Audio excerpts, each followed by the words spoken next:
Tai kaipgi jūs, vardan Lietuvos partija, jaučiatės dabar šiek tiek eliminuoti iš tos naujos vyriausybės konstravimo viso proceso? Mes sakėm, kad mes nebūsim ta opozicija, kur aklai prieš viską balsuos. Aš galvoju, kodėl žmonės tada kūrybiškai nepažvelgia į šį visą procesą, nepaduoda į kokį nors CV.lt arba CV online, pavyzdžiui, skelbimą, ieškom aplinkos ministro, reikalavimai tokie ir te laimi. Kai Trumpas tiesia vaigrupiui, žudikui, raudoną kilimą. 100 žmonių Jungtinėse Amerikos valstijose tenka 120 šaunamųjų ginklų. Ir kiekvieną dieną nuo šaunamojo ginklo Jungtinėse Amerikos valstijose žūsta apytiksliai po 125 žmonės. Man yra labai keista kai kurių žmonių pozicija, kurie džiaugiasi mirtimi jauno vyro, saugai žmogaus gyvybę ir tu esi pasiryžęs numirti už jo teisę išsakyti savo poziciją.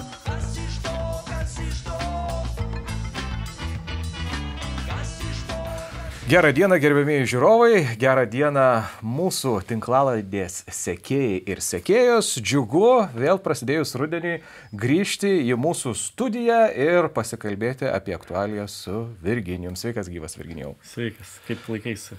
Gerai laikausi, darbingas tas ruduo. Krepšinį žiūrėjai? Aišku, žiūrėjau, tokios emocijos. Man atrodo, Lietuvos rinktinė tikrai puikiai pasirodė. 5. vieta Europoje. Turint omenyje, kad tiek traumų skaudžių patyrėm, yra labai geras pasiekimas. Šiek tiek apmaudoka, kad nusileidom Janio vedamai graikų rinktiniai, bet 5. vieta, man atrodo, daugelį tenkina. Aš irgi manau, kad reikia padėkoti tiem vyram, trenerių štabui, visam personalui, nes iš tikrųjų grįžta, iš mūšio lauko su sužeistaisiais, kai kurie net kaip Rokas net ir neišbuvo ir buvo operuotas, tai tikrai pasiaukojanti kova, ta rinktinė, tos pavardės ne pirmo pasirinkimo, bet ką jie sugebėjo pasiekti, tai man labai patiko. Aš žiūrėjau su savo geru bičiuliu, su kuriuo studijavom, jis yra dėstytojas Abersvito universitete ir kartu žaidėm krepšinį.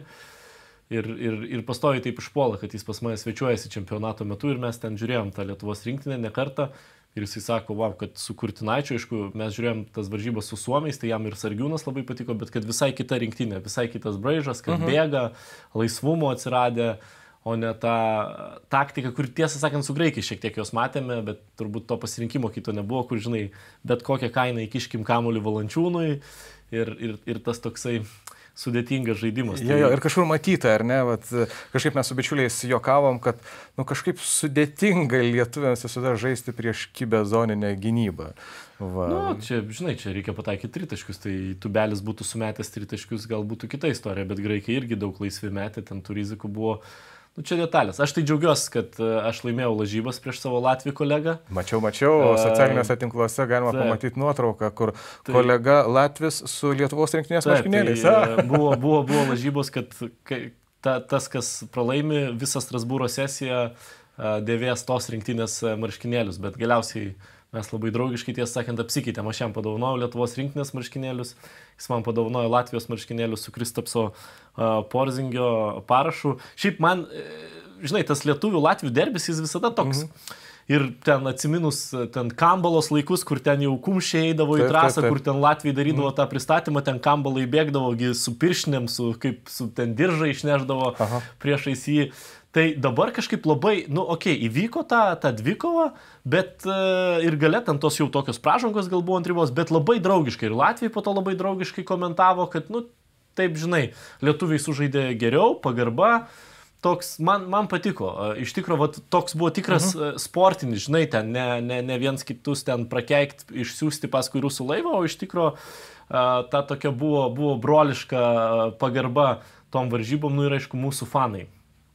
Kosmosas. Aš labai pavydžiu kiekvienam, kas buvo arenui. Man pavyko beje vienoje šventėje sudalyvauti. Aš buvau Kaune, kai futbole Lietuva Nyderlandai, tas 3-2 rezultatas, kur irgi 15 tūkstančių beveik ten poro šimtų pritruko, kaip ten tas stadionas ošė. Patys Olandai liko šokę, ten rinktinė sužaidė aukščiau savo galimybių, nes aš prieš tai žiūrėjau su Malta, koks buvo baisus futbolas. Bet čia buvo visai atrodo kita komanda. O čia, kas buvo Rygoj, Tai ten aš tą video, kur dainuojamas himnas ir jau tie paskutiniai akordai vardant tos. Šurpuliukai. Man visada jie eina. Aš jeigu žiūriu, nežinau, ryto varžybas ir himnas giedojamas yra, bet čia tai buvo jausmas top. Aš turiu daug draugų, kas važiavo, tai jiem labai pavydžiu, aš negalėjau, nes Strasbūro sesija. Nu, klausyk, bet buvo ir tokių nelabai gražių momentų, tas rasizmo skandalas Suomijoje, ar ne, kur vienas atrodo tas deguto šaukštas. Taip, dėja, bet ir čia, žinai, meta tą šešėlį, aišku, mums visiems, nes mes turim tikrai nuostabiausius fanus. Taip. Visi, kas žaidė prieš Lietuvą, tai aišku, puikiai žaidė ir mūsų rinktinė, bet lenkėsi prieš mūsų fanus. Tie patys graikai išėjo, tiesiog kosmosas. Net tos paskutinės, jau ten Lietuva 10 taškų pralaimi, ten likė to laiko nedaug ir matos, kad nesikabinam ir visi atsistoja, skanduoja Lietuva. Tai aš tikiu, kad čia bus gal tokia pamoka, nors tu negali tų individualių, žinai, sukontroliuoti, kas ten pradės kokius garsus skleisti ir ką daryti. Žinai, kaip kažkada buvo tas brolių Macių atvejis, kai jie nuėjo ir Rudy Fernandesui į veidą trenkė. Žinai, tu to negali sukontroliuoti, aišku, ten tos saugumo kažkokie reikalavimai, bet kas ten kokius garsus pradės skleisti, kas ten kam užeis į galvą, yra sunku. Bet čia, žinai, vieną pamoką visiems reikia išsinešti. Tai mes labai dažnai sakom, oi, čia krepšininkai mūsų atstovauja, krepšininkai mūsų ambasadoriai ir panašiai. Fanai lygiai tokie pat ambasadoriai. Ir jeigu jie nuvažiavę ten, žinai, kai man Latvijai, su Latviu tuo pačiu kalbėjau, jisai sako, nu ir kaip Olandų fanai Kaune, sakau, super, labai tokie padorus buvo, nieko ten labai didelio ir jų ten buvo irgi nemažai, koks 1000, tai tikrai buvo planuota. Su dviračiais važinėjo. Planuota 3, bet ten mažiau gal šiek tiek suvažiavo. Tai sakau, viskas gerai, o jis sako, Ajakso kai buvo, tai jie nusiaubė Rygą ir žinai, dabar apie juos yra labai bloga nuomonė ir panašiai kai Lenkų ten tie ultros kartais atvažiuoja. Tai va tie fanai, jie lygiai taip pat yra ambasadoriai mūsų valstybės ir jie irgi, žinai, mes visada sakom, kad va tie žali marškinėliai rinktinės vyrus labai įpareigoja, bet lygiai taip pat ir fanus, jūs irgi užsivelkat tuos žalius marškinėlius, vėliavą, lygiai taip pat jūs įpareigoja, jūs taip pat esat Lietuvos ambasadoriai ir kaip jūs elgiatės, taip ir apie Lietuvą galvoja tas užsienietis. Čia labai geras aspektas, čia tas pats kaip tu išvažiuoji su savo automobiliu apsiklijavęs vyčiais, bet pavyzdžiui nesaugiai lenki per dvigubą ištisinę juostą, taip pat darai reputacinę žalą savo šaliai, kurią tu reprezentuoji savo transporto priemonę, ar ne? Klausyk, bet jeigu dabar reikėtų, mes kadangi šiandien ketvirtadienį filmuojam savo tinklalaidę, kaip manai, kas taps čempionais? Nu, aš lieku prie to, kad, aišku, mes su draugais turim tokį totalizatorių ir aš vienintelis pasirinkau Lietuvą. Ten buvo, kas pasirinko Serbiją, Prancūziją, iškrito netgi anksčiau nei aš. Prašau. Bet aš, jeigu taip jau labai realiai, tai kol kas man geriausia krepšinį žaidžia Vokietija. Tokia lygiausia, sakyčiau, sudėtis, tie tokie keitimai, kur išeina, žaidžia fantastiškai. Tai aš lieku prie to, kad Vokietija atrodo stipriausiai. Vienos varžybos gali bet kas. Mes irgi galėjom laimėti prieš graikus. Taip, graikai ant popieriaus, sakyčiau, yra geresnė komanda, bet ar galėjom mes sužaisti kokybiškiau? Tikrai galėjom, poroje vietų ten užskubėjom, ten tas Valančiūno toks atrodytų, ką tik nebloga atkarpa, bum, atbėgus greitas tritaškį, išmuša iš ritmo, ten Sedekerskio toksai perdavimas, kur irgi atrodo, kai plus 20 laimi, gal gali tokius daryti, bet čia prieš graikus reikėjo daugiau atrodytų. Bet ir pagarbos švilpukų buvo, kurie galbūt darė. Čia tai kitas niuansas, aš dėl teisėjų darbo tai iš viso esu nepatenkintas šitose varžybose, nes Janis galėjo 5 susirinkti pražangas. Bet čia detalės. Tai, žodžiu, atsakant tavo klausimą, aš lieku prie to, kad kol kas čempionate geriausiai krepšinį rodo vokiečiai. Aš tai labai norėčiau, kad Suomiai laimėtų. Man labai simpatiškas, gražus krepšinis ir labai perspektyvi komanda. Tokia, su vėjeliu žaidžianti. Jo, turi tą žavesį. Man gal nepatiko, kad jie taip, žinai, akis drasko, truputį čia lietuviam bandė akis draskyti, vis tiek mus reiktų gerbti. Bet treneris, man atrodo, labai aiškiai pasakė, kad mes labai, ta prasme, žiūrėm į Lietuvą kaip į pavyzdį, kaip į krepšinį krepšinį mylinčią naciją ir mes labai laimingai galėję žaisti su lietuviais, nepaisant to, kad jie pralaimėjo, ar ne, ir nepaisant to, kad žaidė puikiai jų tos kylančios žvaigždės. Bet žinai, prisimeni, aš sakiau, kad kai socialdemokratai rinkosi kandidatą į premjerus, sakau, labai norėčiau, kad taptų Ruginienė tuo kandidatu, ar ne? Tai dabar labai norėčiau, kad Suomiai taptų Europos čempionais. Tai vat, netikėjau, kad taip gali būti, bet taip nutiko. Tai gal ir su Suomiais taip nutiks. Bus jiem labai sunku. Žinai, aš kaip sakau, vienas varžybų, žinai, kažkada ir Graikija tapo futbolo Europos čempionais, įmuždami iš kampinio galvą vieną golą ir atstovėdami gynybui. Tai vienas varžybas turbūt tu gali laimėti, bet bus jiems sunku, nes aš tuos matydamas, žinai, tas kitas 3 komandas, aš sakyčiau, kad Suomija iš jų yra silpniausia. Jie žaidžia tikrai ant bangos, atsiskleidė jų tikrai daug žaidėjų, vėlgi Jasikevičiaus gera akis pasimatė, va aš pamiršau jo pavardę, viena iš Suomių lyderių yra jau jis Fenerbahčėje, bet žiūrint taip objektyviai, tai jie yra silpniausi, tiesą sakant, iš visų 4 komandų. Bet žaidžia su širdim. Bet viso žaidžia su širdim. Aš nesakyčiau, kad kažkuri tai dabar jau likusi, kuri nežaidžia su širdim. Jie, žinai, kur žavesys yra. Jie yra underdogai. Žinai, kai atsimeni irgi futbolė Islandija kažkada tai ten žygiavo. Niekas neslėgia. Fanai, niekas tavęs neslėgia, tu eini kaip underdogais, jau tu seniai viršiai visus lūkesčius. Ir man atrodo, dėl to yra daug lengviau žaisti, nes ten serbai atvažiavo, kad čia fit ir laimėsim čempionatą, čia, žinai, o gavosi kaip visada. Tai jie tikrai turi tas išlaisvina kažkiek, tai yra, aišku, dabar tokia, banga, pozityvas, bet, sakau, graikai labai daug turi puolimo opcijų. Mane net gąsdindavo, jeigu Janis yra aikštė, ant kiek jie turi puolimo opcijų. Sakau, dar jų centrai tie iš kampų nesusimetė tritaškių. Jeigu būtų sumetę tritaškius, tai irgi mūsų tubelis, sakykime, taip nesumetė, bet ir jų labai daug laisvi metė. Kiek jie turi tos puolimo opcijos gynyboje irgi. Pažiūrėk, 3 kėlinį jie mūsų uždarė gynybai. Mūsų problema buvo, mes negalėjom pramušti. 3 kėlinį visiškai negalėjom užpulti. Ten iki 7 minutės ten 5 taškus buvom baudų metimais pelnę. Po to gal Radzevičius ten, man atrodo, ar kas ten pelnė taškus. Žodžiu, tai tikrai taip, žaidžia su ta širdim, bet ir turkai, žinai, kurių irgi ten labai daug kas žaidžia su širdim.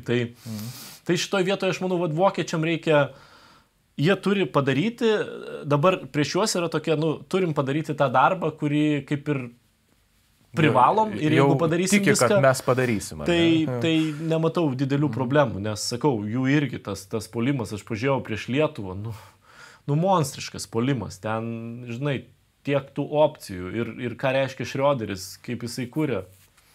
Tai aš lieku prie to, kad vokiečiai, bet sakau, nebūčiau tiesą sakant nusivylęs, nes atsirastų ant Europos žemėlapio tokia visiškai netikėta šalis. Aš nepasakyčiau, kad labai netikėta dėl to, kad, žinai, pasaulio čempionai. Ne, aš apie Suomius. Apie Suomius tai taip. Apie Suomius taip. Vilkų gauja, kaip jie save vadina. Taip. Suomiai nauja krepšinio, kaip sakoma, nors man, žinai, ta Vilkų gauja, Wolfpack man visada yra iš to filmo Hangover, kur tas kuria Vilkų gauja. Klausyk, bet mes čia apie sportą galim ir visą mūsų tinklalaidę prašnekėti, bet yra be galo daug įdomių temų ir daug dalykų, apie ką norisi pakalbėti. Žinai, ši vasara ir ruduo panašu, kad irgi yra susiję su tais dronais. Lenkija neseniai atakavo dronai. Ar pasiklydė jie, ar nepasiklydė, ar čia išbandymas, neišbandymas, daug visokiausių spekulacijų. Daug ko vyksta pasaulyje, bet ir Lietuvoje daug kas vyksta. Ir nežinau, čia tu sąmoningai ar nesąmoningai, bet pradėjai nuo krepšinio, bet man atrodo, kur kas įdomesnė ta aktualija yra. Tai kaipgi jūs, vardan Lietuvos partija, jaučiatės dabar šiek tiek eliminuoti iš tos naujos vyriausybės konstravimo viso proceso. Kaip tu vertini tą dalyką? Stebint procesą, kuris yra nebaigtinis ir perėjęs į vienas kito šantažavimo būseną, kur Žemaitaitis kelia ultimatumus, dėl ko mes buvom įspėję socialdemokratus, kur dabar, žinai, toks yra su prezidentūra, nes šiaip iš socialdemokratų, ką aš girdžiu, tai man atrodo, jie pasiryžę bet ką nuryti, tiesą sakant, ten Olekas jau savo poziciją gavo, tai jis iš vis toks atsipalaidavęs yra. Nežinau, kiek ten tos įtampos jaučia premjerė, bet irgi jos tas prioritetų sąraše man keistas buvo prioritetas persikraustyti greičiau į rezidenciją vietoj to, kad tiesą sakant pasitvirtinti ir pilnai pradėti dirbti su naujaja vyriausybė. Ir aš negirdžiu ten tokio, ar priimtini kandidatai, ar nepriimtini, toksai kažkoks tai vyksta žaidimas, tai realiai dabar vienintelė prezidentūra stovi ir toks žaidimas, kaip tu ir sakai, mes ketvirtadienį rašinėjom, dabar prezidentas paskelbė, kad pirmadienį paskelbs šitą priima į tuos kandidatus ar ne, tai toks vyksta dabar, žinai, kas pirmas sumirksės, liktais dvi mašinos važiuoja vieną į kitą pilnu greičiu. Bet realiai tai chaosas. Realiai tai nėra darbingos vyriausybės, žinai, čia buvo sakoma, kad čia būktai demokratai yra kažkokie intrigantai ir čia darbui trukdo, bet kai mes su socdemais buvom susitikę, žinai, ir sakom, nu tai pasižiūrėkime į balsavimus, mes niekad nepažeidėm jokio sutarimo, balsavome taip, kaip buvo sutarta, vienas, ko mes nepalaikėm ir dėl ko jie dar perklausė, ar mes keistume poziciją, tai yra dėl baudžiamojo kodekso pataisų. Dėl vadinamųjų čekutininkų, taip.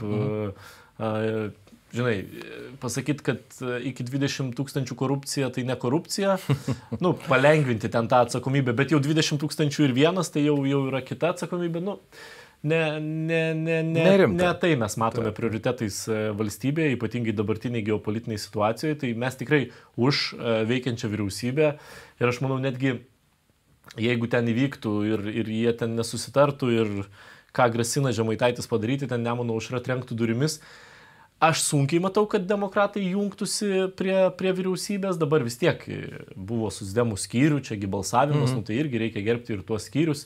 Jie nenorėjo su demokratais dirbti, bet tuos kertinius, turbūt kertinės iniciatyvas kažkokias, ministrės pirmininkės, jeigu jie ten turėtų socialdemokratai sąrašą, ten tas pats biudžetas, aišku, priklausytų koksis, aš manau, kad demokratai galėtų palaikyti, nematau didelės problemos. Mes sakėm, kad mes nebūsim tą opoziciją, kur aklai prieš viską balsuos. Mes tikrai vertinsim jų projektus, vertinsim objektyviai, nes daugelis tų projektų vis dėlto yra iš vyriausybės programos, kurią prisidėjo rašyti ir demokratai, ir ta naujoji programa tos Palucko vyriausybės, dabar jau Ruginienės vyriausybės, tiesą sakant, nedaug skiriasi, matom, ten atsirado, ten pabarstė tokio populizmo lengvo, žinai, bet kad esminių skirtumų būtų, tai jų tikrai nėra daug. Tai aš manau, kad atsirastų tų vietų, kur mes galėtume palaikyti, bet faktas, kad socialdemokratai turi prisimti atsakomybę už tą chaosą, kuris yra sukeltas. Ir aš, nu, čia visi taip visada bando, žinai, nu, jau tuoj pasibaigs, sakyt, čia bus geriau, bet aš kol kas nematau to, žinai, pragedrėjimo tokio. Atvirkščiai matau, kad situacija yra vis blogesnė. Žemaitaitis ilgai nelaukęs parodė, kad jis čia yra padėties šeimininkas. Ir aš tiesą sakant net nematau, va taip sėdint prie stalo, kas be prezidentūros galėtų, tiesą sakant, nu va taip nuraminti Žemaitaitį, nes su visa pagarba Ingai Ruginieniai, jinai tikrai yra neblogas žmogus, mes ją vertinam gerai, bet nu, ji neturi už savęs jokio rinkėjų mandato, jos pasirodymas rinkimuose buvo... Nu, bet jinai turi dirbančiųjų mandatą, jinai buvusi profesinių sąjungų lyderė. Nu, čia toks pasakymas, žinai, mandatas yra suteikiamas rinkėjų ir kaip prie tavo vardo pavardės yra tikslus skaičiukas įrašytas. Aš sutinku, bet už ją balsavo, nu negalim teikti, kad visai nebalsavo. Nu, jo, vienmandatė jinai liko 5, tai ten turbūt buvo daugiau kandidatų, gal buvo 10, tai per vidurį, o sąraše ji buvo 3 ir nukrito į 5 vietą. Tai balsavo, turbūt taip, bet ar tai yra mandatas toks stiprus, kuris tau suteikia ir palygink dabar su Žemaitaičiu. Gali vertinti ten už, prieš, patikti, jis tau gali nepatikti, bet jis realiai prezidentų rinkimuose surinko didelį skaičių balsų ir po to beveik 20%, koks ten jų buvo, dabar galvoju, rezultatas šituose Seimo rinkimuose, kur realiai jisai buvo, žinai, mes matėm kai kurias vienmandatės, ten su savo kandidatais kalbėjomės, kur ten Nemuno aušros kandidatas ten net niekada nepasirodė. bet jis ten trečias liko, žinai, vienmandatį. Nu tai už ką balsavo? Balsavo už Nemuno aušrą, už Žemaitaitį šitoj vietoj. Tai jisai turi daug stipresnį tų savo rinkėjų suteiktą mandatą nei Inga Ruginienė. Ir jis tą puikiai supranta ir jo patirtis. Žemaitaitis politikoje yra virš 20 metų. Tai nėra taip, kad, nu, išsimušiau savo sąraše gerą vietą, kur irgi buvo diskusijų įvairių. Inga Ruginienė galėjo atsidurti visai kitose partijose. Ten rinkosi, koks pasiūlymas bus geriausias. Ar tiesa, kad jį vardan Lietuva jinai buvo viliojama? Tiesa ir, žinai, aš ten tų labai detalių nežinau ir negaliu atskleisti, bet jie tikrai gerą santykį turi su mūsų Tomu Tomilinu. Tai tikrai buvo, bet mes tikrai nesiūlėm trečios vietos sąraše, nes pas mus yra pakankamai stipri politinė bendruomenė, yra ten tų vardų ir žinai, vis tiek norisi, kad rinkimuose dalyvautų tie žmonės, kurie kūrė tą partiją, kurie prisideda prie jo kūrimo ir ten pasiimti legionierių, man atrodo nesąžininga tuomet partiečių atžvilgių. Tai šitoj vietoje aš matau, kad jie tikrai turės problemų.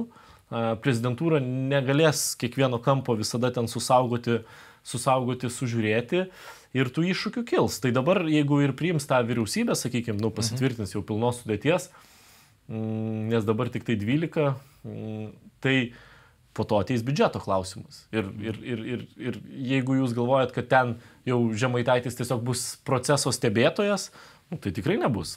Ir tikrai turės reikalavimų, kurie, manau, kad sprogdins biudžetą labai smarkiai iš vidaus ir nebūtinai tikrai turės daug naudos Lietuvos gyventojams. Bet klausyk, man tiesą pasakius, kai kurių ministerijų vadovų skirimas, šitas procesas šiek tiek anekdotinės situacijas primena.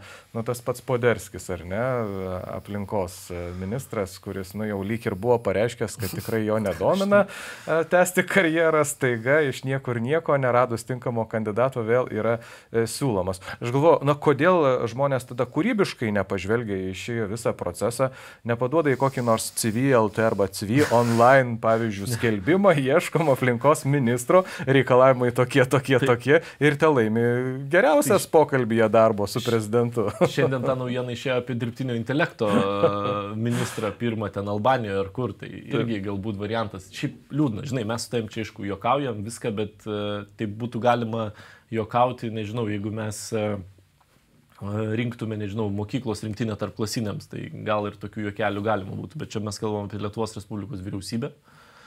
Mes kalbame apie vyriausybę, kurios laukia labai rimti iššūkiai, pasižiūrėk, kas vyksta Europoje, tai galim taip pereiti sklandžiai Ursulos von der Leyen kalbą, kur jinai sudėliojo tuos, sakykime, akcentus, gaisrus.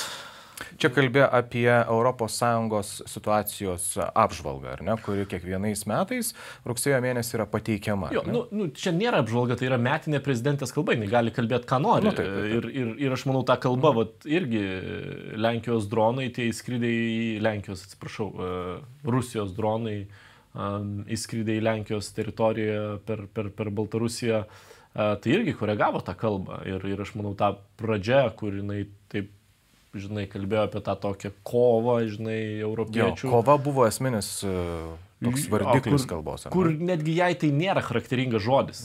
Kur von der Leyen yra, netgi iš tos vis tiek kalbos, von der Leyen yra tokia, žinai, jeigu palyginti, politikai gali būti gaisrų gesintojai, tai yra labai geri reaguojantis į iškilusius iššūkius, tai yra von der Leyen, jinai yra ideali šiuo aspektu, jos komanda, ir jie visada taip sudėlioja tas idėjas pakankamai greitai. Aš net galiu pacituoti jos kalbos pradžią. Europa kovoje už žemyną, kad jis nebūtų išdraskytas ir gyventų taikoje, už laisvą ir nepriklausomą Europą, kovoje už mūsų vertybės ir demokratijas, kovoje už mūsų laisvę ir galimybę patiems lemti savo likimą. Neapsirikite, tai kova už mūsų ateitį. Stipru. Taip. Tai ir aš kiek žinau, tai būtent tie dronai koregavo tą kalbą. Ir turbūt įvyko korekcijos paskutinę minutę. Jo, ir kai jinai skrido į Bulgariją, dar tie visi radio ryšio trikdžiai, ar tas ne? Blokavimas, taip. Bet, sakau, grįžtant, tai vat, von der Leyen yra ideali. Man pačiam tikrai buvo didelė garbė kartu dirbti su ją. Aš mačiau, kaip COVID-o krizės akivaizdoje jinai reagavo ir jinai reaguoja tikrai ten ne siaurai kažkaip, tai ten, žinai, čia vat, trūksta vakcinos ar ten dar kažko. Ne, jin labai plačiai žiūri, kaip užtikrinti gamybą, kaip užtikrinti tą pačią gamybą toje pačioje Afrikoje, kad čia nebūtų spaudimo Europai, kad išvengti kitų krizių. Tikrai turi tokį labai neblogą žvilgsnį reaguojant. Ir jos kalba, aš jau čia, tai yra 6. kalba, kurią aš girdžiu jos, ji ir buvo labai smarkiai konkurencingumo iššūkius apžvelgianti ir kaip galimai bus reaguota. Be jokios abejonės labai daug laiko skirta Ukrainai. Šiaip pati kalba virš valandos yra laiko, bet aš rekomenduoju, jeigu mūsų žiūrovai turėtų laiko, išgirsti. Pats formatas yra labai įdomus. Man patiko, kad ir Baltijos šalys buvo paminėtos ne kartą, ar ne? Jinai visada stengiasi, žinai, kad paliesti Europos, sakykime, taip.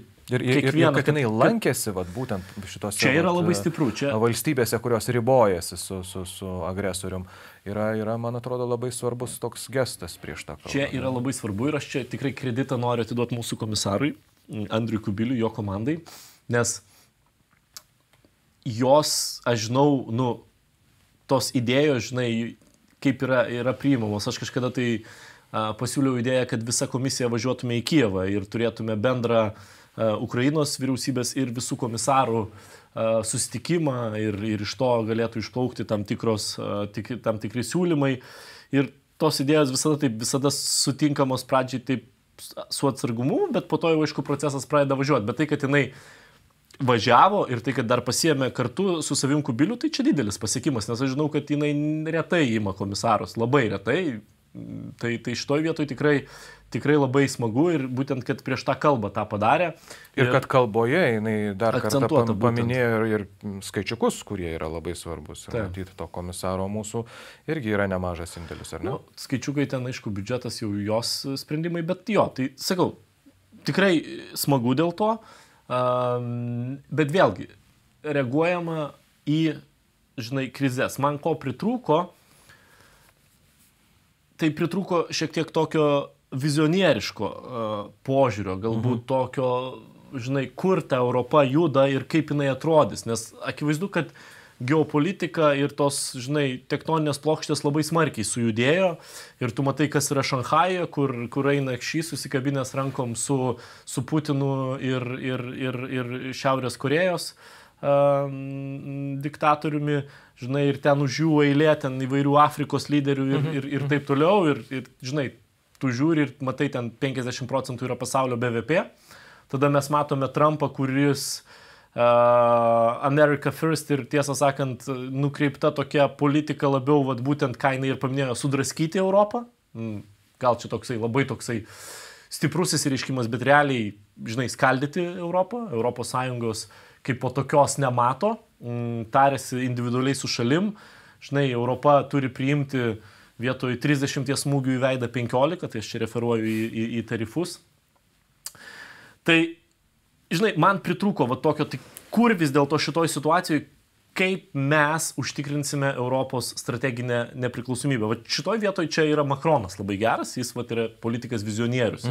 Ir dabar, tiesą sakant, grįžtant į jo tas kalbas ten apie tą NATO smegenų mirtį, kur ten visiems buvo šokas, kaip jis drįso čia kalbėti, ypač čia Lietuvoje tokie visi vaikščiojo pasipiktinę ir dabar žiūri, kad buvo tiesos, ką jisai pasakė.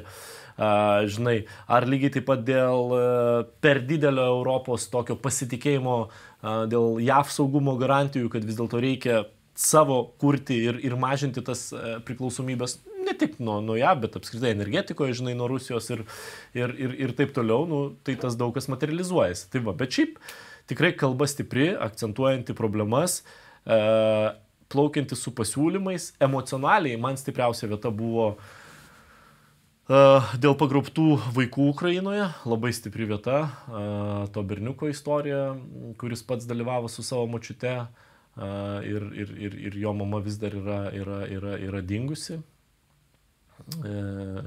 Rusai ją paėmė į tą filtravimo stovyklą, jį paleido ir jį vežė į Donecką, ten, ale, tu turėsi naują šeimą, jam tuo metu buvo 11 metų ir jis tiesiog sugebėjo iš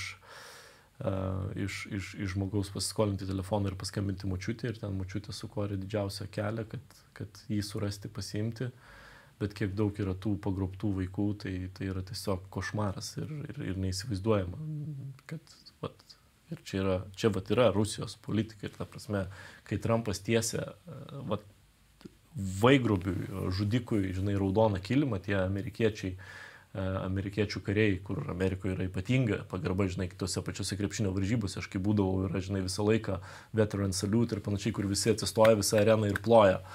Per pertrauką būtinai ten minutė skiriama, žinai, Amerikos kariams ir čia jie atsiklaupia šitam diktatoriui tiesia kilimą.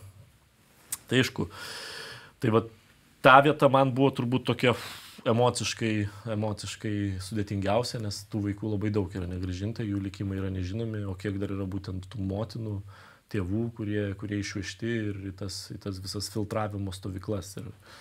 Ir kai jie kalba kad jie ten Ukrainoje kariauja su nacistais, fašistais, tai taip, ukrainiečiai žudo fašistus ir nacistus, kurie atėjo į jų teritoriją. Ir tai yra rusai. Ir rašistai. Bet klausyk, čia taip, labai skaudi problema, bet turim turėti omenyje, kad ir Ukrainoje vis dar žūsta vaikai, bombarduojant daugiabučius, tai čia yra ir kita, kaip sakoma, istorijos dedamoji. Čia visiems tiem, žinai, magos ir visiems kitiems šalininkam, kurie ten Trumpo poziciją gindavo, sakydami, kad čia bus susitikimas ir jau čia baigsis. Tai kas po to įvyko? Dar labiau suintensyvėjo bombardavimai Ukrainos miestų civilių. Dar labiau suintensyvėjo. Kuo labiau Putinas jaučia nebaudžiamumą, to jis toliau eina. Ir lygiai taip pat šitie dronai, beje, tie dronai Lenkijai įskridė, tai jie įvyko kada? Po Lenkijos prezidento Navrotskio Lietuvoje ir Suomijoje vizito, bet pirmiausia Vašingtone. Taip. Pirmiausia, Vašingtone. Čia, žinai, Lietuva, Suomija, tai kitas dalykas. Beje, labai geri atsiliepimai. Žinau, kas susitiko su Lenkijos prezidentu. Aš klausiausi. Kas bendravo, tai sakė, kad labai malonus žmogus ir tiki, kad santykiai gali būti tiek tarp mūsų prezidentų, tiek šiaip su Lenkijos prezidentu naujoju geri. Labai jaučiasi, kad istorikas. Labai jaučiasi intelektualiai jo. Aš neklausiau spaudos. Jo, tai tas tikrai paliko gerą įspūdį, bet kita vertus, grįžtant prie Europos komisijos pirmininkės kalbos, pozityvų ženklai vis tiek buvo, ne tik tavo išsakyta kritika dėl vizijos nebuvimo, bet man atrodo tokį labai sveiką status quo jinai pajuto, būtent pakeliavusi, pamačiusi, susitikusi su žmonėm, kurie gyvena šalia agresoriaus ir tą labai gražiai iškomunikavo tiems, kuriems galbūt Europoje tai mažiau aktualu, bet tai tampa visa europinė problema. Ne, žinai, sakau, nepriimkim, žinai, irgi objektyviai negaliu vertinti pirmininkės kalbos, nes mes turim puikius santykius ir po kalbos aš ją pasveikinau, tai turėjo ten, buvo tos vizijos, sakykime, užuomazgos, bet nebuvo galbūt galutinės tos tokios, žinai, toj geopolitikoje, sakau, kur mes atsidūrėm. Tai galbūt to, bet čia detalės. O ką tu paminėjai, tai pirmininkė yra tas žmogus, kur turbūt paskutinis, kuriam reikėtų įrodinėti, kas yra Rusija ir kurį reikėtų įkalbinėti dėl reakcijų. Nuo pirmų dienų aš mačiau karo jos reakciją, kuri stebino ir ėjo daug toliau nei kai kurios šalis narės norėjo ar net įsivaizdavo, kad gali norėti. Tai šitoj vietoj jinai visada buvo nuosekli. Šaunu, labai smagu iš tikrųjų, kad tikrai Europos komisijos pirmininkė lankosi ir Lietuvoje lankėsi ir kad nepamiršta mūsų ir nepamiršta ir kitų savo aktualių darbų, bet užsiminėjai apie Prancūziją, ten irgi įdomus dalykai vyksta, ten, man atrodo, prezidentas Emmanuelis Macronas jau dabar turės 7. ar 8. ministrą pirmininką per savo prezidentavimą. Paskutinius 2 metus, jo. Per 2 metus ten 5. ar 4. gaunasi, bet per visą tokius. Bet jo, tai va čia dar šiek tiek gal pereinant, tos pirmininkės, tu čia labai gerai pastebėjai ir labai gražų perėjimą padarėjai, nes daug ir mano grupėje prieš tai buvo diskutuojama, nu žinai, kokia čia bus mūsų ta pozicija po pirmininkės kalbos, nes tada grupės pradeda kalbėti ir labai daug kolegų sakė, va, Europa buvo pažeminta su tuo susitarimu Jungtinių Amerikos valstijų ir čia yra Ursulos von der Leyen kaltė. Ir aš sakau, nu palaukit, tai, žinot, Ursulos von der Leyen jėga, komisijos jėga ateina iš valstybių narių. Ir jeigu valstybėse narėse yra chaosas, tai, nu, žinai, mes galim visi lozungai svaryti, nors irgi yra ten tokių kolegų, ypatingai iš pietinių valstybių, kurie yra prieš gynybos išlaidų didinimą, o kartu sako, o Europa čia negali žemintis prieš Trumpą. Nu tai jeigu jūs nenorit žemintis prieš kažką ar Trumpą ar dar ten kažką, tai tu turi turėti, nu, jėgos, kad nesižeminti. Kai tu neturi nieko, žinai, tai, nu, dėja, bet būsi silpnas. Tai šitoj vietoj tos pozicijos irgi kai kurių kolegų yra labai keistos. Bet jo, chaosas Prancūzijoje nesustiprina pirmininkės pozicijų, o šiaip Penktoji Respublika, kuri buvo sukurta, žinai, 58 metais, kai vyko krizė Alžyre ir tada paprašė Čarlio de Gaulio grįžti prancūzai ir viena iš tų pagrindinių jo sąlygų buvo būtent konstitucijos pakeitimai, kurie ir padarė Prancūziją tokią prezidentinę, kur prezidentas skiria ministrą pirmininką, ministrus ir turi labai labai daug galių. Šiandien panašu, kad ta sistema susiduria su rimtais iššūkiais. Eižėja, tikrai, to žodžio prasme. Eižėja. Ir žinai, kas įdomu, tas eižėjimas prasidėjo 2017 metais, kai Makronas laimėjo rinkimus. Nes jis tą sistemą ir nulaužė, nes jisai buvo tas pirmasis per tą laikotarpį laimėjęs rinkimus, žinai, be jokios politinės partijos. Ir tuomet jau susikūrė, žinai, tas visas judėjimas. Jo, bet iki tol jis vat, neturėdamas jokio to palaikymo. Ir dabar, vat, nu, žinai, jisai nusprendė sulošti. Tokį beje lošimą padarė Ispanijoje Pedro Sančesas. Tik tai jam pasisekė, nors irgi ten ta koalicija suklijuota iš bet ko, bet kaip ir ant ribos, o gal net su konstitucijos pažeidimais. Nu, bet nepaisant to, veikia. Nu taip, bet jis išliko valdžioj. Jo. Makronas nusprendė irgi tokią šoko terapiją prancūzams, bet, žinai, aš nežinau kitos valstybės ir man atrodo, čia yra prancūzų kraujyje, kur būtų tokia stipri atskaitomybė, žinai, politikų žmonėms ir jeigu tik kas ne taip, iš karto į gatves, nu stipri labai protesto kultūra. Aš manau, tas, sakau, susiję ir kraujyje yra dėl Prancūzijos revoliucijos, nes, nu, Italijoje ten kažką prisidirbęs politikas, tai jis tiesiog leidžia temai pačiai. Prancūzijoje nebūna tokių dalykų. Ten iš karto atskaitomybė yra didelė. Tai čia vat Makronas sugalvojo sulošti, paskelbdamas prieš ankstinius rinkimus, kuriuos prapylė. Ir dabar yra tokia situacija, kur Marine Le Pen dešinė, ta tokia radikalesnė dešinė, yra ypatingai sustiprėjusi. Ir jie, tiesą sakant, labai daug laimi iš tų tokių situacijų, nes kairė, jie vat labai smarkiai palaiko tuos protestus, jie laikosi tokios aštresnės pozicijos. O Le Pen atvirkščiai, jie bando parodyti, kad jie yra tas suaugęs žmogus kambaryje ir akivaizdu, kad dėja, bet ta strategija jiem veikia. Prancūzijoje jų populiarumas auga, o Makrono krenta toliau. O tai kuogi neįtiko tas Bayrou buvęs ministras pirmininkas? Čia irgi tokia labai įdomi situacija. Kai tu neturi, ir čia vat yra, Lietuvai reikia pasižiūrėti tą Jo, nes man kažkokios analogijos ir mokytis, nes jeigu tu neturi balsų, tai tu gali būti labai gražus.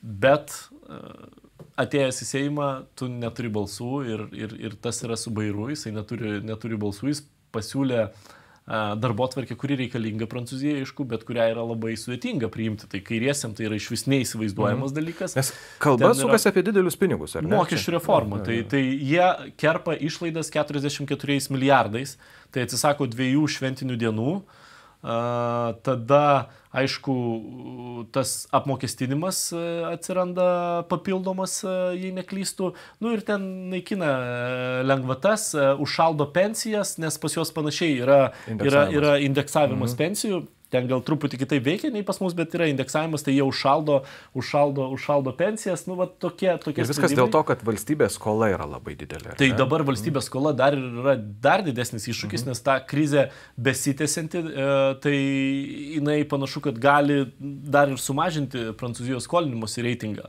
Ir labai įdomu, kad vyko balsavimas dėl pasitikėjimo ir Bayrou yra pirmasis, kuris pralaimėjo pasitikėjimo balsavimą. Ne pasitikėjimo, o pasitikėjimo. Taip, jis pats įėjo, aišku, čia buvo toksai jo sprendimas, bet dabar ir supranti, man įdomi Macrono reakcija. Aišku, aš nežinau visų detalių iki galo, bet aš galbūt jo vietoj, nu, kad stabilizuoti situaciją, būčiau kaip tik, nu, tada reikia siūlyti kandidatą, nu, arba jau iš dešinės, arba iš kairės. Jis vis tiek savo žmogų siūlo. Nu, bet ir kokį pokytį tu tikiesi. Tai vat su tom visom sąlygom, kairė sako, mokesčių negalima didinti, mokesčius galim didinti tik tai turtingiausiam ir jokių būdų neliesti tų būtent, žinai, vidutinės klasės ir pažeidžiamiausių, kas dabartiniai jūsų pasiūlytojų reformai būtent taip ir yra. Nu, dešinė ten laikosi, žinai, ten savo, jie kaip visada ten migrantus išvarysim, tai daugiau pinigų bus ir taip toliau. Bet tas Sebastianas Lecronas, nu, man atrodo, jisai tokia šiek tiek kompromisinė figūra, nes jisai toks nuosaikus konservatorius, ar ne, paflirtuoja ir su Le Pen, kas dabar turbūt yra labai labai ant bangos, kaip tu ir sakėjai, ar ne, ir kartu yra Macrono šalininkas, ar ne, gynybos ministras, kuris, na, man atrodo, yra Prancūzijoje vadinamas Prancūzijos perginklavimo ekspertų, nes kaulyje daug pinigų būtent gynybos pramoniai. Žiūrėk, vėl aš labai paprastai pasakysiu, tu teisus esi dėl jo kaip asmenybės. Mišelis Barnier yra mano geras bičiulis. Ir irgi jis yra iš Prancūzijos konservatorių partijos. Didžiulė patirtis. Bet, nu, jeigu tu neturi balsų, neturi palaikymo, o Prancūzijoje būtent, į ką aš referavau, tą 5-oji respublika ir tie pakeitimai konstitucijoje sąlygojo tai, kad jų rinkiminė sistema yra tokia, kad laimėtojas pasiema viską. Ir ten nėra, kaip Lietuvoje ar Vokietijoje ar toj pačioj Italijoje, koalicinės kultūros. Koalicijos nėra sudaromos. Kaip toj Abos dainoje, ne? The winner takes it all. Taip. Yeah. Tai šiuo atveju tu supranti, tu gali būti nuostabus, tu gali flirtuoti šiandien, gerti kavą ir su Le Pen, rytoj su Melanchonu ir būti geriausi draugai, suspaust ranką, bet jeigu tu neturi balsų, o jų tikslas yra Macronas, kas ir yra jų tikslas. Jo, labai įdomu. Beje, Le Figaro visai neseniai išspausdino apklausą tokią ir 64% prancūzų nori, kad Macronas atsistatydintų, o ne žaistų žaidimus su ministrų pirmininku kandidatūrom. Tai jie ir pabrėžia, kad krizė pasibaigs tik Macronui pasitraukus. Tai šitoj vietoj, kokį jis tą kandidatą pasirinktų, jis nepasirinko iš jų, tai jis neina, reiškia, į koaliciją, jis vėl pasirinko iš savų, nes pasirinko tikrai artimą savo žmogų, aš tą žinau iš vidaus, iš Paryžiaus. Tai aš nematau, kad ta situacija Prancūzijoje stabilizuotųsi. Bet naujasis ministras pirmininkas nepasižymė ypatingai didelę meilę Europai, kiek teko skaityti, daugiau toksai, na, žiūrintis vidaus reikalų, ar nebus čia Macrono posūkis labiau į vidų, o ne į Europą, kai kaip tik dabar Europai reikia lyderystės ir taip pačiai von der Leyen reikia žmonių, kurie kalbėtų vienu balsu. Žinai, aš šioj vietoj gal nedramatizuočiau tiek padėties. Žinai, Prancūzijos ta lyderystė tokia, kokia jinai yra, niekur nedings, bet faktas, kad prie to lyderių stalo Macrono balsas yra silpnesnis, nes Vokietijoje vis tiek Frederikas Mercas yra naujai išrinktas, turi naują mandatą, kokie ten bebūtų iššūkiai, bet jo vyriausybė dirba stabiliai. Giorgia Meloni lygiai taip pat turi palaikymą, turi stabiliai veikiančią vyriausybę ir per šį laiką sugebėjo tikrai užsidirbti tokį, nu, pakankamai autoritetingą vardą. Tai aš sakyčiau, kad, nu, šioj vietoj ta Prancūzijos lyderystė pagal jų dydį, pagal viską tikrai niekur nedings, bet manau, kad Europa pirmiausia laimės iš to, kad jeigu viduj Prancūzijoje situacija stabilizuosis. Bet klausyk, čia užsiminė apie Meloni. Savo laiku, daug kas su nerimo stebėjo, kaip jinai ateina į valdžią, bet dabar sakai, kad vis tik jinai įsitvirtino kaip viena Europos lyderių ir pakankamai progresyvi lyderė, nepaisant to, kad Donaldas Trumpas dar joje mato ir savo didžiulę sąjungininkę. Tai žiūrint, kur tą progresyvumą žiūrėsim, jeigu mes nueisim ir kalbėsime su žmogaus teisių NVO, tai jie tikrai ten to progresyvumo, progresyvumo neras. Jeigu mes kalbėsimės galbūt su įmonėm, kokiom nors Italijos didžiosiom ir panašiai, ten, nežinau, žemės kokių ūkių, tai jie sakys, kad čia yra tokia pragmatiška politikė. Ir užsienio politikoje lygiai taip pat mes matom tokį, daugiau pragmatizmo to, kur šiam laikui, tiesą sakant, Europai, man atrodo, yra geriau turėti tokių žmonių, kurie geba sutarti su Trumpu, kurie galėtų jam paskambinti, galbūt išdėstyti poziciją ir kuriuos jisai išgirstų. Nes čia man labai yra įdomu. Lygiai tas pats su Navrockiu. Su Navrockiu, būtent tas pats. Visgi, tų proeuropietiškų jėgų buvo vadinamas ir visaip ten, žodžiu, pravardžiuojamas, bet man atrodo, dangus nesugriuvo, kaip ir Meloni atveju. Tai gal ir Le Pen atveju nieko baisaus nenutiks? Gal čia mes baiminamės pernelyg labai? Aš manau, kad Le Pen yra žymiai radikalesnė, aišku, reikėtų žiūrėti, reikėtų lyginti tas programas, bet su Le Pen mane labiausiai, pats faktas gąsdina, iš ko ta partija yra finansuojama. Ir mes nepamirškim tos visos istorijos, kad ten yra rusiški pinigai, už to, už Meloni, bent jau kiek man žinoma, gal aš nežinau visko iki galo, bet nėra ten rusiškų bankų lengvatinių paskolų, pagalbos iš fondų, susitikimų su Putinu ir panašiai. Jos pozicija Ukrainos atžvilgių visada buvo nuosekli. Tai dėl Le Pen aš matau daug didesnę riziką, nepalyginamai didesnę. Ir tas jos normalizavimas, nes ten atsirado visokių zemūrų ir taip toliau, yra labai pavojingas, aš manau. Tikėkime geriausio, kaip sakoma, ar ne? Nes su Navrockiu ir su Meloni nieko baisaus nenutiko. O kaip prancūzams seksis, parodys rinkimai.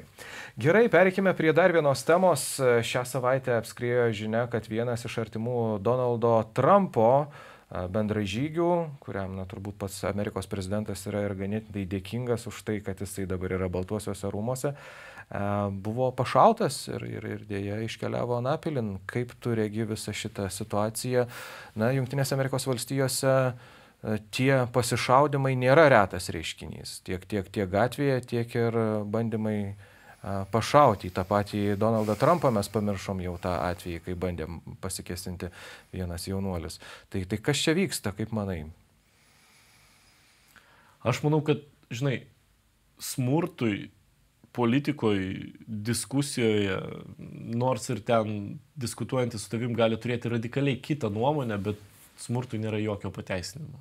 Ir ypatingai tokiam ir man yra labai keista kai kurių žmonių pozicija, kurie džiaugiasi mirtimi jauno vyro, 2 vaikų tėčio. Aš esu ne vieną jo tą debatą matęs ir, pavyzdžiui, man labai nepatiko, kaip jisai gynė Trumpo užsienio politiką, ten Ukrainos atžvilgių ir ten žemino prezidentą Zelenskį kaip pavyzdys. Aš nesutinku, bet jokių būdų. Aš manau, kad jeigu mes jau čia tokie demokratai ir ten tokie jau, čia demokratai ne apie savo partiją kalbu, apskritai apie žmonės, jau užimam tokią moralinę aukštumą, kur mes čia galim, teisti, tai tu kaip tik saugai žmogaus gyvybę ir tu esi pasiryžęs numirti už jo teisę išsakyti savo poziciją. Nors ir ta pozicija bus visiškai priešinga tau, bet tame ir yra demokratija ir yra grožis demokratijos ir dėl to žmonės žūsta Ukrainoje, būtent, kad turėti tą teisę išsakyti poziciją, kuri gali būti radikaliai kitokia nei tavo įsitikinimai, nei tau tuo metu atrodo.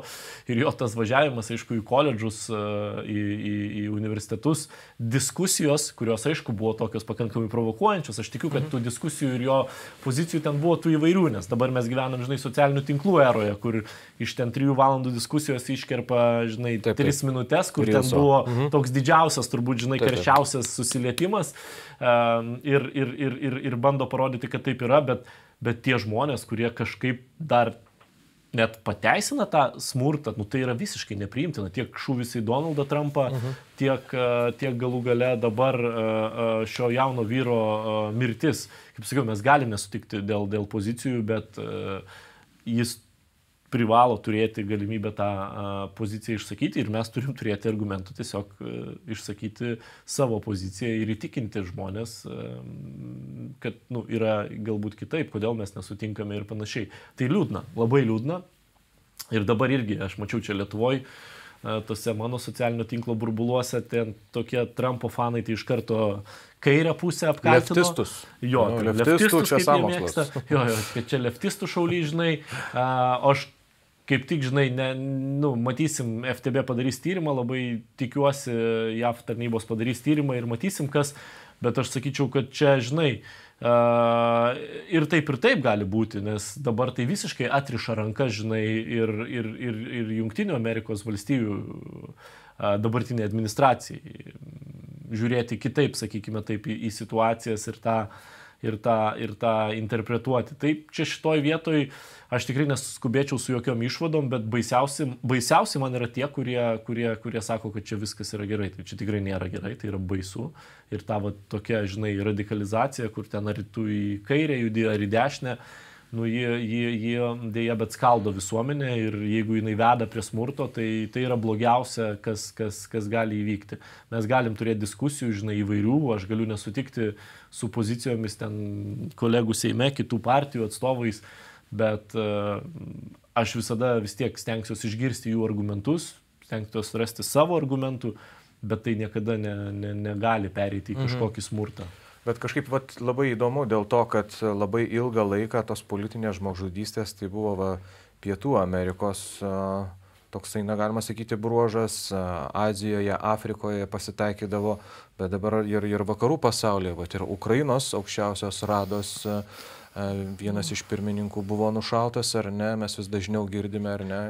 Tai čia vis tik ta polarizacija labiausiai kalta, ar liberali ginklų tvarka, kur čia šaknys tokių dalykų? Aš manau, žinai, čia smagu, kad mes turim šitą podcastą ir turim galimybių paanalizuoti temas, nes tu negali tikrai užbrėžti vienos linijos ir pasakyti, kad yra būtent taip, nes Ukrainos atvejais tai akivaizdu, kad tas šaulys prisipažino, kad jį šantažavo, ten veikia Rusijos tarnybos, dėl to, kad jo sūnus yra panašu, kad įkaitas, jei neklystų, paimtas į nelaisvę, ar galbūt netgi žuvęs, bet jis negali susigrąžinti kūno ir rusai taip jį šantažavo. Jungtinėse Amerikos valstijose, aišku, ta ginklų politika yra labai liberali ir pas Charlie Kirkas apie tai pasisakė, kad tai yra... Būtent tuo metu, kai jisai kalbėjo apie tai... Nuostabus dalykas, žinai, bet ar tai yra susiję, žinai, tas šūvis į Trumpą, kur buvo atliktas ten mėgėjo visiško išsitraukus ginklą iš minios, tai tu gali labiau tą atributuoti čia, pagal tai, ką bent jau aš mačiau, aišku, čia vėlgi mano visiško mėgėjo nuomonė, bet šaulys atliko šūvį graižtvinių šautuvų daugiau nei 200 metrų, tai taip liaudyje sakomų, kiek aš mačiau, tai paprastų karabinų, bet po to nuo to stogo jau buvo turėjęs planą, nušoko nuo stogo, tai vėlgi žmogus treniruotas, nuo stogų šokinėti, žinai, ir ten neišsisukti kojos ir panašiai. Reikia būti treniruotam, tai vienas dalykas, tai aš manau, kad čia jau yra visai kas kita, čia jau yra, nenoriu taip jau iškart išvados daryti, nes dar daug ko neturim, bet čia daug yra profesionalesnis darbas. Bet, žinai, tas ginklų liberalus turėjimas Jungtinėse Amerikos valstijose, tai baisiausias dalykas yra tie mokyklos įvykę žudymai. Šiaip tai baisi statistika, kaip pagalvoju. 100 žmonių Jungtinėse Amerikos valstijose tenka 120 šaunamųjų ginklų. Ir kiekvieną dieną nuo šaunamojo ginklo Jungtinėse Amerikos valstijose žūsta apytiksliai po 125 žmonės. Tai ta liberali tvarka... Kiekvieną dieną po 120... Taip, kiekvieną dieną. Taip. lyg būtų karas, žinai, lyg būtų karas. Jo, tai yra didelė tikimybė, kad tiesiog einant gatvę tave gali nušauti. Atsitiktinė ar neatsitiktinė kulka tave pasieks, bet taip nutinka. Ir būtent čia didžiulė diskusija ir vyksta Jungtinėse valstijose tarp tokios liberalesnės kairės pusės ir tų radikalesnių dešiniųjų, kaipgi su tuo ginklu, o ginklai dažnai yra priimami kaip, tokia asmeninės erdvės saugojimo priemonė, ar ne? Įdomus, žinai, šiaip, iš vienos pusės, tai mes paminėjom, kad Charlie Kirkas buvo artimas Donaldui Trumpui, bet šiaip ar taip jis buvo, amerikietis, eilinis žmogus, neėjęs jokių pareigų, sukūręs tam tikrą konservatyvaus mąstymo think tank institutą, bet realiai neėjęs jokių oficialių pareigų. Giliai tikintis beje. Tai viskas gerai, aš irgi esu tikintis, tai čia religijos laisvė, viskas tvarkoj, bet man įdomiausia, supranti, pati laidojimo visa ceremonija, tai jo karstą, žinai, pervežė Jungtinių Amerikos valstijų ginkluotosios pajėgos lėktuvu. Jo žmonos prašymas buvo, kad jis nebūtų kargo skyriuje, būtų viduje. Karstą nešė pats J.D. Vance'as į lėktuvą. Jungtinių Amerikos valstijų viceprezidentas iš Jutos jį perskraidino į Arizoną. Bet tai pirmas toks atvejis, kur ginkluotosios pajėgos yra naudojamos, žinai, tas toksai visas oficialus, kaip sakau, mes suprantam, kad neeilinė asmenybė, bet neėjusiam jokių oficialių pareigų, nebuvo valstybės tarnautojas. Tai čia yra turbūt toks asmeninis Donaldo Trumpo, aišku, noras.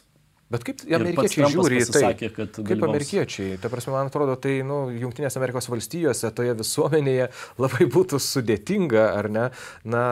Jeigu kažkoks valstybės tarnautojas asmeniniams tikslams savo draugui, pavyzdžiui, rengtų tokias daug pinigų mokesčių mokėtojų pareikalaujančias ceremonijas. Tai visuomenė keičiasi. Tai jo, tas faktas yra, sakau, įdomus, kad taip organizuojama būtent. Ir blogiausia supranti, kad šio jauno žmogaus mirtis bus išnaudojama visam tam politiniam chaose, kuris jau ir taip yra sukeltas. Ir čia turbūt yra pati tokia šlikščiausia pusė, nes, kaip sakiau, jam vis tik 31, pas jį 2 vaikai, jo sūnui vos 15 mėnesių, dukrai 3, jei neklystų metai, tai tikrai labai maži vaikai, tai labai liūdna. Labai liūdna, kad kažkam nepatiko žmogaus idėjos, kad ir kokios jos bebūtų, ar ne? Na ką, gal tada pereikim prie kokių nors optimistiškesnių dalykų. Aš to pasakysiu, jei leisi. Gerai. Aš šeštadienį einu į koncertą. Šeštadienį į koncertą? Taip, Vingio parke. Atspėsi? Jau turiu įtarimą. Tu sakyk. Atskleisk tu. Lilas ir Inominė. Lilas ir Inominė. Po ilgos pertraukos vėl jie... Aš žiauriai džiaugiuosi, nes aš kažkada jau sakiau laidoj, ten po to kažkas rašė komentarą, kad tai yra popsas, bet taip jau yra, kad aš daug ko klausausi. Beje, Ruginienė yra interviu pasakius, kad jinai Skyders yra fanė. Taip, mane irgi pasiekė šito žinios. Labai malonu, ačiū Inga. O grįžtant prie to, tai žinai, aš užaugau su GNG sindikatu ir dar labai dažnai, tiesą sakant, sportuojant, į pabaigą aš mėgstu įsijungti Betono sakmes, ten man labai patinka intro ir į pabaigą tada tas albumas Betono sakmes, aš jį paklausau, tai man sindikatas buvo top. Ir atrodė, kad Lietuvoje net arti niekas negali būti, bet tada atsirado Lilas ir Inominė ir tikrai, gal ir aš jau taip šiek tiek kitam brendimo laikotarpį buvau ir jų tie dalykai sukurti. Tai jeigu tu leisi, aš šiandien pasiūlysiu. Prašau. Tai aš pasiūlysiu Lilo ir Inominės, mano asmeniškai vieną mėgstamiausių dainų, tai tu privalai skambėti. Graži daina, taip, savo laiku, man atrodo, jinai buvo ir mūsų sportininkų himnu, ar ne? Jo, labai stipri daina. Ir man atrodo, ten netgi Evgenija Redko dainuoja. Taip, yra tas su simfoniniu versija, kur man iš vis tas visas koncertas yra toksai kosminis, Spotify yra beje visas, tai rekomenduoju. Nepatikėsi, ką aš nuolat žvilgčiu į telefoną ir kaip manai, kodėl? Nežinau, 3 vaikai jau yra, tai kažkas reiškia... Mano dukra yra labai pamilus kanadiečių atlikėja The Weeknd. Ir Varšuvoje rugpjūčio 4-5 dienomis bus koncertai. Ir aš dabar esu eilėje. Gauti bilietą? Jo, dabar aš esu 22 476 vietoje. Laukiu bilietų. Prekyba prasidėjo prieš 1,5 valandos. Nu tai aš tau linkiu sėkmės, kad tu gautum ir kartu dviesą su dukra važiuosi? Su dukra važiuotume. Buvom Edo Šyrano koncerte, dabar Mega, čia nuostabiausias laikas, tai gerai, šaunuolis. O šeštadienį tada eisiu į Lilas ir Noma. Gerai, pasilinksmink. Dėkui. Ačiū visiems, kurie žiūrėjote šį podcastą. Jeigu jis jums patinka, gerbėmieji, kviečiame spausti patinka, pranešti apie jį galbūt savo bičiuliams, bendražygiams, kaimynams, pasižiūrėkit kartu ir žinoma, nekantriai lauksime naujų susitikimų šioje tinklalaidėje. Sekite mūsų kanalą ir pasimatysime kitą kartą. Ate. Ate.